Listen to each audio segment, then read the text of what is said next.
올해 5월 주식시장을 급락, 공포 이런 단어로 표현할 수 있다면은 6월 시장 오늘 마무리가 되는데 지지부진, 답답 이런 표현으로 표현할 수 있을 것 같습니다. 자, 7월 시장 이제 대비할 때인데요. 7월 시장 어떻게 전략 세우고 또 어떻게 대응해야 될지 3인의 전략에서 알아보도록 하겠습니다. 오늘 이 시간에는 하나대투증권 멘토스의 김면봉 연구원과 대신경제연구소의 최현기 연구원 두 분이 나와주셨습니다. 안녕하십니까? 안녕하십니까? 안녕하세요. 시장 중심이 되는 키워드를 알아봅니다. 5위부터 3위까지의 키워드를 화면을 통해서 확인해 보도록 하겠습니다. 오늘의 5위 키워드는 경기 선행지수 순환변동치 하락입니다. 5월 경기 순환지수 순환변동치가 99.4를 기록했습니다. 4월에 비해 0.4포인트 하락한 것입니다. 4위 키워드는 마이크론, 엘피다 인수 합의입니다. 마이크론 테크놀로지가 엘피다 메모리 인수를 합의했다는 보도가 나왔습니다. 인수 금액은 2천억 엔으로 추정되고 있습니다. 3위 키워드는 자동차주 약세입니다. 외국인의 매도로 자동차주가 약세를 보이고 있습니다. 자동차주 주가 전망에 대해 알아보겠습니다. 마이크론의 엘피다 인수, 일본 니혼게 기자의 신문에 보도가 됐습니다. 인수 자금은 2천억 엔, 그리고 설비 투자 자금이 1,000억 엔 정도로 추정이 된다고 하는데 일단 마이크론 테크놀로지의 자금 사정으로 봐서 카팍스 부담이 너무 크다 이런 얘기도 좀 나오고 있고 어쨌든 개장초 분위기 보면 우리나라 반도체 주식에는 그다지 큰 영향은 없는 것 같은데 김면봉 연구원께서 관련 내용 좀 말씀해 주십시오. 네, 오늘 보니까 마이크론이 엘피다 최종 인수, 그러니까 우리나라 돈은 3조 원 약간 안 되게 인수를 했습니다. 단기 일정은 8월 21일까지 엘피다가 기업 회생 계획안을 제출을 해서 마이크론사가 인수가 되는 부분인데 일단 오늘 밤에 마이크론은 한 5% 급등을 했습니다. 좀 시너지 효과를 예상하는 부분인데 근데 결론부터 말씀드리면 아직 기우라고 보입니다. 왜냐하면 이 IT 쪽, 특히 반도체 산업은 하이닉스 예전부터 알고 계시겠지만 자본 집약적인 산업입니다. 그래서 어떤 마이크론 쪽에서는 재무적 부담이 될 수밖에 없는 상황이고요. 일단 시장 점유율이 중요할 것 같습니다. 뉴스에서 보셨지만 다시 한번 확인을 해보겠는데요. 일단 D램 시장 부분에서는 역시나 삼성전자가 42% 정도로 압도적이고요. 하이닉스가 23.9%. 근데 지금 마이크론과 엘피다가 합하면 한 24.7% 되는데 글쎄요, 이게 크게 아직은 미비하다고 볼 수가 있겠고요. 특히 또 좀 관심 있게 보셔야 될 게 모바일 D램 쪽입니다. 최근에 스마트 기기 쪽이 호전이 되고 있는데 삼성전자는 53.8%, 하이닉스 21%, 마이크론 쪽이 좀 유리하겠죠. 엘피다하고 합치면 한 23% 된다 그러는데 지금 여러분들 보시면 하이닉스가 정말 제 개인적으로 좀 말씀을 드리면 SK그룹에 인수되다 보니까 자금과 관련된 후광 효과를 상당히 톡톡히 보는 것 같습니다. 최근에 이 낸드 LAMD죠. 그래서 미국 업체 낸드 컨트롤러 기술도 확보하고 있기 때문에 제 개인적으로 봤을 때 아직은 엘피다가 마이크론으로 넘어가서 조금 어떤 MS 잔재 이상이 있느냐 아직은 좀 기회인 것 같고요. 가장 중요한 부분이 D램 수급에 있을 것 같습니다. 마지막 자료가 될 것 같은데. D램 공급 부족 현상이 계속되고 있습니다. 그래서 올해 연초부터 지금 그래프를 보시면 좌측이 플러스 쪽으로 가는 게 공급 과잉 쪽이고요. 하단으로 내려가면 부족 현상입니다. 근데 이제 하반기로 들어가면서 좀 재고 물량이 계속 좀 빠져나가고 있거든요. 그래서 결국엔 하반기 쪽에 조금 업황 회복 쪽을 보셔야 될 것 같고요. 그래서 결론적으로 말씀드리면 아직 영향은 좀 미비하고 좀 더 봐야 되지 않을까 이렇게 생각을 하고 있습니다. 조금 전에 D램 수급표 보여주셨는데 그 표만 놓고 보면은 하반기에는 그래도 D램 경기가 조금 좋아진다 이렇게 봐도 되겠네요. 네, 일단 하이닉스가 영업이익에서는 2분기 때 일단 플러스로 돌아섰기 때문에 좀만 좀 가격도 반등이 중요하겠지만 일단 재고 수준이 좀 부족하다는 점에 대해서는 하반기 때 좀 턴어라운드 기대감이 또 오히려 유리하지 않을까 이렇게 보고 있습니다. 엘피다 관련해서 SK 하이닉스가 인수를 해도 문제고 인수를 안 해도 문제고 이런 얘기들이 굉장히 많이 했었는데요. 결국 마이크론 테크놀로지로 가는 걸로 최종 결정이 난 것 같고요. 그렇지만 시장 반응에서 보듯이 그다지 큰 영향은 없는 것 같습니다. 오늘 외국인들 주식을 팔고 있는데 자동차 주식 집중적으로 팔고 있습니다. 어제 하루 정도 샀었는데 하루 만에 다시 좀 주식을 팔고 그 영향으로 자동차주 약세를 보이고 있습니다. 국내 자동차 관련해서는 시티그룹에서 최근에 그런 보고서가 나왔었죠. 한국 자동차 주식을 팔고 일본 자동차 주식을 사라 이런 보고서가 나왔었는데 여기에 대해서는 의견이 분분하지만 영향을 전혀 안 미쳤다고 볼 수도 없을 것 같고요. 자동차 주식 어떻게 봐야 될지 최현기 연구원께서는 좀 어떻게 보십니까? 예, 우선적으로 이제 그 국내 증시가 상승 국면으로 진입했을 때 앞서서 항상 나갔던 것이 이제 IT와 자동차주가 되겠는데요. 일단은 뭐 저희가 매크로 환경 쪽으로 좀 분석을 해보자면은 자동차와 같은 어떤 내구재 소비 사이클이 언제쯤 회복되느냐 그 여부를 좀 살펴봐야 할 것으로 판단하고 있습니다. 이제 당초 이제 세계 경기가 이제 지금과 같처럼 되게 어렵지 않을 것으로 좀 예상을 했었고 작년보다는 뭐 세계 교역 규모라든가 이런 것들이 생각보다는 좀 많이 지금 증가하지 못하고 있는 상황에서 자동차와 관련 같은 그런 주식들이 지금 약세 흐름을 좀 보이고 있는 것으로 판단하고 있고요. 다만 지금 앞으로의 흐름을 좀 살펴보자면 여전히 그 G2 국가들의 어떤 소비가 얼만큼 회복되느냐 여부를 살펴봐야 할 것으로 보고 있습니다.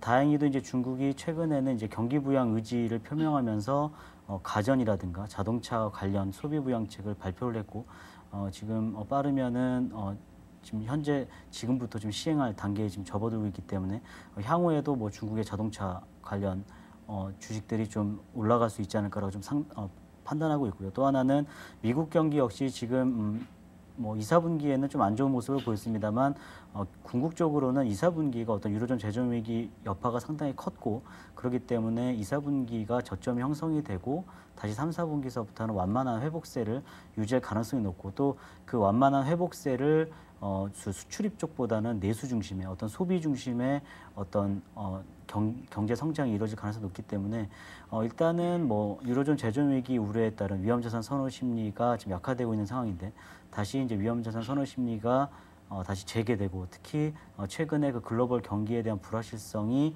어떤 주요국의 경기 부양책 효과가 나타나면서 그러한 불확실성이 완화된다면 다시 그 주식이 상승 국면을 맞이할 때 다시 자동차 주식이 함께 그 국내 증시의 상승을 견인할 가능성이 높다라고 판단하고 있습니다. 자동차 주식 빠지는 이유 중에 하나가 수급 요인이 많이 영향을 미치고 있는데 뭐 펀더멘탈은 그럼 뭐 아직 뭐 전혀 이상이 없다고 보시는 거네요? 일단은 수요가 예상보다 늘지 못했고 또 지금 같은 경우 약간 재고 조정도 필요한 시점이기 때문에 아무래도 그런 부분들이 좀 미리 선반영되면서 좀 자동차 주식의 약세를 보이고 있는 건데요. 일단 하반기에 어떤 글로벌 경기 측면으로 봤을 때는 수요가 감소하기보다는 점진적으로 늘어날 가능성이 높다고 보고 있기 때문에 지금과 같은 어떤 그 수급 여건 악화된 부분은 시간이 갈수록 좀 해결되지 않을까라고 좀 예상하고 있습니다.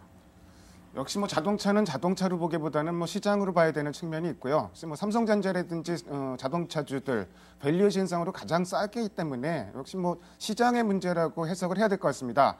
다음으로 오늘의 2위 키워드를 화면을 통해서 확인해 보도록 하겠습니다. 오늘의 2위 키워드는 EU 정상회담 개막입니다. 워낙 메르켈 총리가 기자회견을 취소했다는 한마디에 뉴욕 증시의 낙폭이 크게 줄어들었습니다. 얼마나 호재에 목말라하는 시장인지를 단적으로 알 수 있는 부분인 것 같고요. 뭐 독일 재무장관 같은 경우는 독일이 유럽의 위기 진화에 빠르게 나설 수 있다 이런 얘기도 했었고 오늘 장중에 뭐 여러 가지 얘기가 들려왔습니다. 아까 뭐 서두에 말씀드렸는데 ESM을 뭐 국가를 통하지 않고 직접 은행을 지원하는 문제라든지 은행을 총괄하는 통합 감독기구를 연말까지 설립한다는 얘기도 나왔었고 스페인 구제금융에 대한 변제 순위 이 부분도 상당히 스페인 국채 금리에 영향을 많이 미쳤었는데 여러 가지 얘기들이 좀 나오고 있습니다. 최영기 연구원께서 뭐 어떤 내용 나왔는지도 좀 말씀해 주시고 내일 아침에 이제 결과가 나올 텐데 어떤 부분을 좀 확인해 봐야 되는지 그런 부분도 같이 좀 말씀해 주십시오. 예, 우선 그 이제 EU 정상회의 이전부터 어떤 유로존 4개 국가의 정상회담이 있었고요. 그렇기 때문에 실질적으로 어떤 실효성을 거둘 만한 결과가 나오지 않았다는 점에서 시장 참가자들이 상당히 우려를 많이 했었습니다. 하지만 이제 어저께도 이제 방금 말씀하셨다시피 독일 메르켈 총리가 기자회견을 취소한 어떤 그러한 행동 자체가 결국에는 그 유로존 국가들이 그 수장들이 다시 어쨌든 해결책을 마련하고자 하는 어떤 고심의 흔적으로 지금 해석이 되면서 시장에는 좀 다소 좀 안도감을 찾는 모습입니다.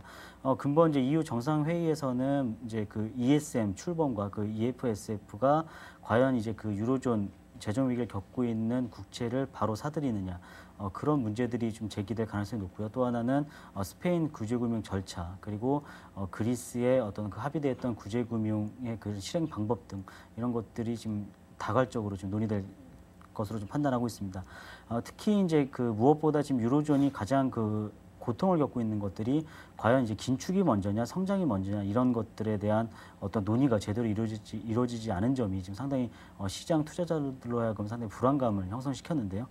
일단은 뭐 긴축의 일변도가 아닌 어떤 성장을 제고하는 정책들이 지금 최근 들어서 좀 제기되고 있다는 점에서 좀 EU 정상회의에 대한 어떤 부정적인 견해를 조금은 좀 거두어야 되지 않을까라는 생각을 하고 있습니다. 일단은 뭐 ECB에서도 뭐 이전부터 어떤 그 담보대출 여건을 완화시키면서 실질적인 유동성 공급 효과를 좀 가져오겠고요.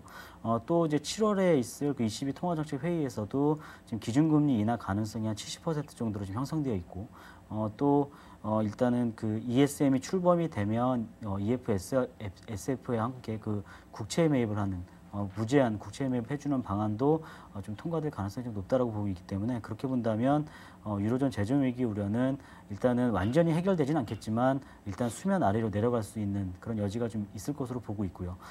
간헐적으로는 여전히 시장 마찰적 요인으로 작용할 가능성이 높기 때문에 계속적으로 유로존 내에서 어떤 중장기적인 어떤 대책, 어떤 플랜들이 나와줘야 할 것으로 좀 판단하고 있습니다.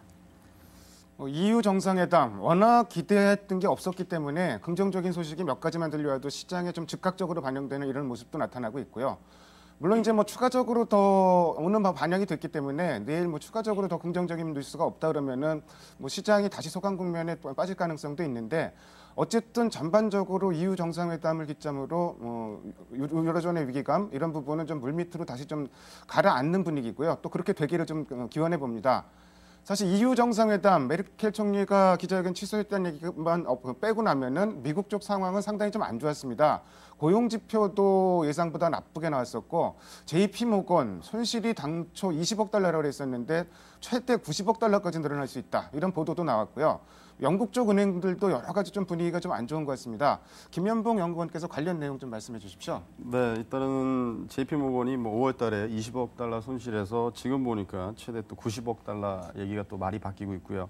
또 영국에서도 얘기가 터졌죠. 바클레이즈가 보니까 리보 금리를 가지고 250 이상 차례 뭐 조작을 해서 지금 벌금이 4억 5천만 달러, 뭐 5천억 좀 넘을 것 같은데요. 기타 뭐 그 국영은행 있죠. 스코틀랜드 왕립은행이라든지 도이치뱅크, UBS 이쪽으로 조사를 확대한다는 보도가 오늘 나온 것 같아요. 그래서 향후에 뭐 집단 소송 가능성도 제기가 되는데 일단은 참 최근에 보면 이 대마불사라는 용어로도 좀 생각해 볼 수 있겠는데 과거 리먼 사태 터지고 나서 이제는 미국과 유럽 자체 금융주들의 압력이 좀 가하고 있는 것 같고요.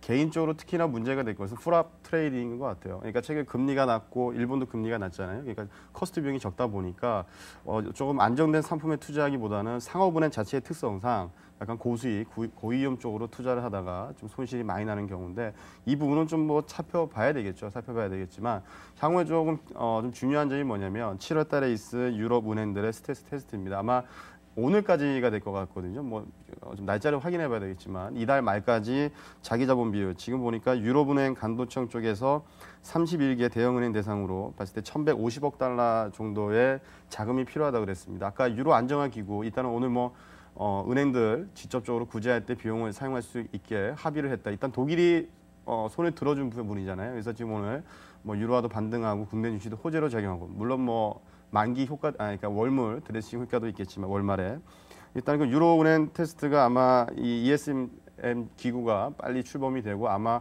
바로 실시를 할 것 같아요. 근데 미국은 1분기 때 자기 자본 비율 5% 내에서 조사를 했기 때문에 웬만한 은행은 다 통과가 됐습니다. 근데 이번에 보니까 9%까지 얘기를 해요. 그래서 지금 자기 자본 비율을 어느 정도에 측정을 하느냐에 틀린데 향후에 관건이 될 수 있는 건 유럽 은행 쪽에 스트레스 테스트 결과를 좀 지켜봐야 될 것 같고요. 또 하나는 미국 은행. 물론 JP 모건이 좀 안 좋은 뉴스가 났지만 전반적인 흐름을 좀 보도록 하겠습니다.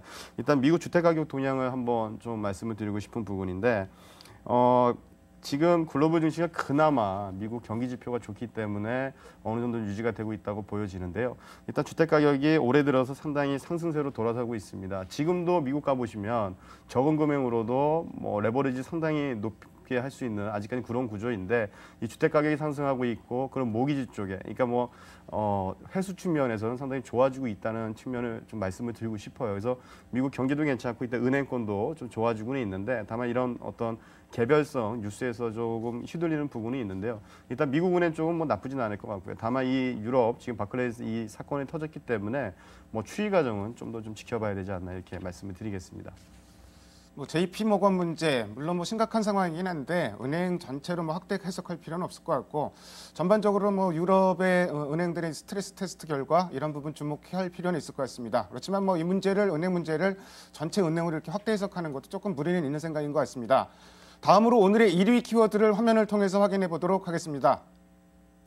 오늘의 1위 키워드는 7월 국내 증시 전망입니다.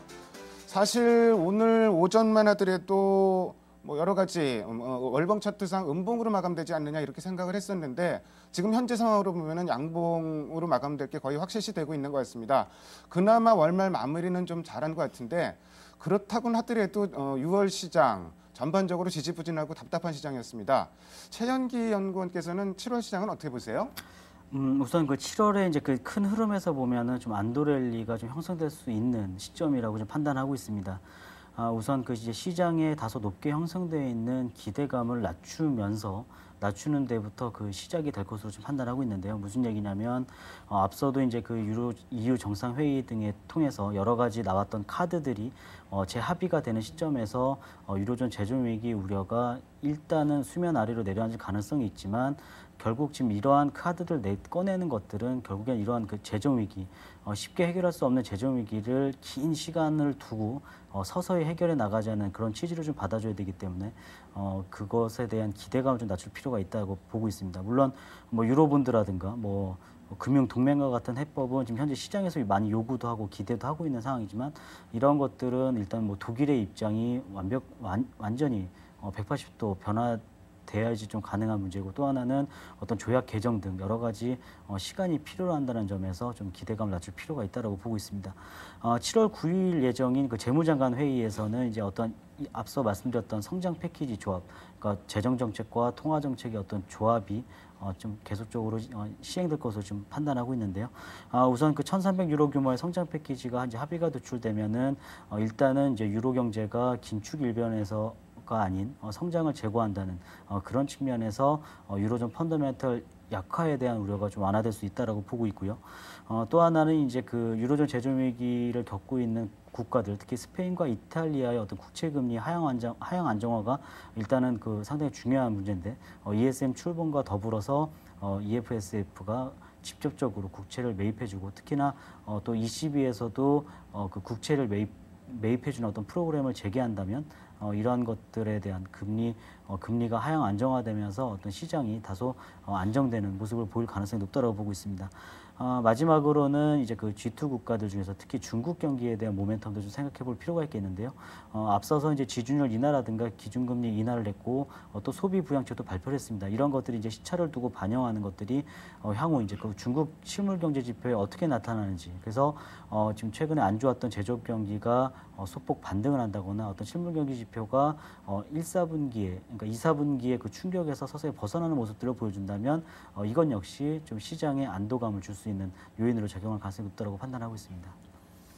최현기 연구원께서 여러 가지 뭐 변수들 많이 꼽아주셨는데 제 귀에 제일 크게 들리는 거는 안도랠리 가능성.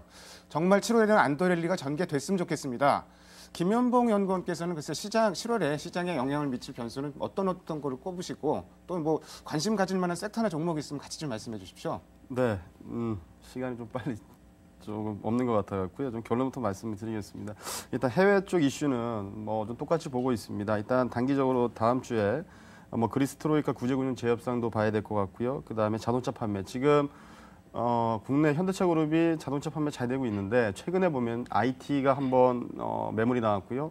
자동차 쪽으로 매물이 나왔습니다. 아직까지 위험자산 쪽에 회피 현상이 좀 지속되고 있는 모습을 알 수가 있는데 과연 이번 달에도 그러면 이번 달에 미국 내 자동차 판매가 얼마만큼 중요한지 좀 체크를 해 보셔야 될 것 같고요. 향후 22에 3차 LTR로는 모르겠죠. 근데 유럽 인하, 금리 인하 가능성, 그 다음에 주초에 있을 비농업 부분, 미국 실업률 좀 봐야 될 것 같고요. 그리고 스페인 구제금융이라든지 또 ESM 출범, 그 다음에 유럽은행 스트레스 테스트, 그 다음에 중국은 지금 볼 게 긴축 완화 쪽밖에 없는 것 같습니다. 좀 대내적인 환경을 좀 보셔야 될 것 같고요. 국내 일정도 좀 말씀을 드리겠습니다. 일단 7월 1일이죠. 삼성이 디스플레이가 출범이 됩니다. 지금 삼성 LCD 사업부하고 모바일 디스플레이, 그 다음에 SLCD가 합병이 돼서 일단 삼성 내 2위 규모입니다. 2위 규모가 되기 때문에 뭐 삼성전자도 있겠지만 지분 한 15.2%로 지분을 취득하는 삼성 SDI도 좀 관심 가질 필요가 있겠고요. 뭐 세종시 특별자치도 출범을 하고, 그다음에 대선 쪽에서의 일정은 있으니까 이건 좀 참고해 주시면 좋을 것 같고요. 기타 뭐 전기료 인상이라든지 또는 삼성 원래 모바일 서비스 런칭, 은행권에서 뱅크머니 상용화, 그다음에 클라우드 육성법, 뭐 기타 M&A 정도가 있을 것 같은데요. 하여튼간 다음 주부터 바로 삼성전자가 잠정치를 발표를 해요, 실적을. 그다음 디스플레이 출범을 하고, 그다음에 애플은 12일 날 실적 발표고요. 19일 날. 12일 날도 쉐보론 실적 발표인데 글쎄 좀 녹록치는 않은 것 같습니다. 근데 좀 어닝 시즌의 효과는 예상이 되는데 이 반등이 정말 이 지금 경기가 리세션 쪽으로 돌아가고 있기 때문에 추세를 반전할 수 있을지 모르겠는데 일단 7월 달은 6월 달보다는 좀 낫지 않나 이렇게 보고 있습니다. 글쎄 뭐 7월 시장 뭐 6월 달보다 나을 거다 이런 이런 말씀이 저도 김은봉 연구원 말씀 중에서도 가장 먼저 들어오고 있고요. 유로존 관련해서는 여전히 뭐 7월에도 체크할 부분이 좀 많을 것 같고, 미국 같은 경우는 자동차 판매가 중요하다 이런 말씀해 주셨습니다. 국내 삼성 디스플레이 출범 주목해야 될 것 같고, 역시 뭐니 해도 그래도 7월 달에는 기업 실적, 어닝 이 부분이 직접적인 영향을 좀 많이 미칠 가능성이 클 것 같습니다. 지금까지 5가지의 키워드를 통해서 오늘 시장의 흐름을 살펴봤습니다. 두 분 말씀 잘 들었습니다. 감사합니다. 감사합니다.